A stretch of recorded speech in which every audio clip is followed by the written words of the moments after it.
കോഴിക്കോട് പേരാമ്പ്ര സ്വദേശിയായ junior artist അമൃതയുടെ വെളിപ്പെടുത്തലിൽ പോലീസ് മൊഴിയെടുക്കുകയാണ്. നിർമ്മാതാവായ ഷൈജു അഡ്ജസ്റ്റ്മെന്റ് ചെയ്താൽ സിനിമയിൽ അഭിനയിപ്പിക്കാമെന്ന് പറഞ്ഞു എന്നായിരുന്നു അമൃതയുടെ പരാതി. പ്രത്യേക അന്വേഷണ സംഘത്തിന്റെ ഭാഗമായി വനിതാ SI ആണ് മൊഴിയെടുക്കുന്നത്. സാനിയോ മനോമി വിവരങ്ങളുമായി. സാനിയോ, അമൃത പരസ്യമായ വെളിപ്പെടുത്തൽ തയ്യാറായതാണ്. ഒരു നിർമ്മാതാവിന് വേണ്ടി എന്ന് പറഞ്ഞുകൊണ്ട് ഷൈജു എന്നൊരാൾ വിളിച്ചു എന്നാണ് പറഞ്ഞത്.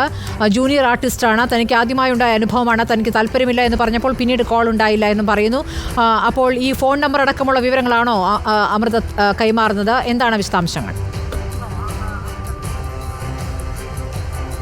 സ്മൃതി, കൃത്യം 1 മണിയോടുകൂടിയാണ് ഹേമ കമ്മിറ്റി റിപ്പോർട്ട് പുറത്തു വന്നതിന് പിന്നാലെ ഈ ആരോപണങ്ങൾ അന്വേഷിക്കാനായി രൂപവൽക്കരിച്ച പ്രത്യേക അന്വേഷണ സംഘത്തിലെ ഈ ടീം അംഗമായിട്ടുള്ള വനിതാ SI അമൃതയുടെ വീട്ടിലെത്തിയത്. അമൃതയുടെ വീട്ടിൽ നിന്ന് ഇപ്പോൾ ചോദ്യം ചെയ്തുകൊണ്ടിരിക്കുകയാണ്, മൊഴിയെടുത്തുകൊണ്ടിരിക്കുകയാണ്. അതായത് കാസ്റ്റിംഗ് കൗച്ച് ആരോപണം ഉന്നയിച്ചുകൊണ്ടാണ് ജൂനിയർ ആർട്ടിസ്റ്റ് കൂടിയായ അമൃത ഈ അന്വേഷണ സംഘത്തെ സമീപിക്കുന്ന ഒരു സാഹചര്യം ഉണ്ടായത്. നിർമ്മാതാവ് സിനിമയിൽ അഭിനയിക്കാൻ നല്ല വേഷം നൽകാമെന്ന് പറഞ്ഞുകൊണ്ട് അഡ്ജസ്റ്റ്മെൻറ്റിന് തയ്യാറാകണമെന്ന് പറയുന്നൊരു സാഹചര്യം ഉണ്ടായിരുന്നു എന്നാണ് അമൃത നമ്മളോടക്കം പറഞ്ഞിരുന്നത്.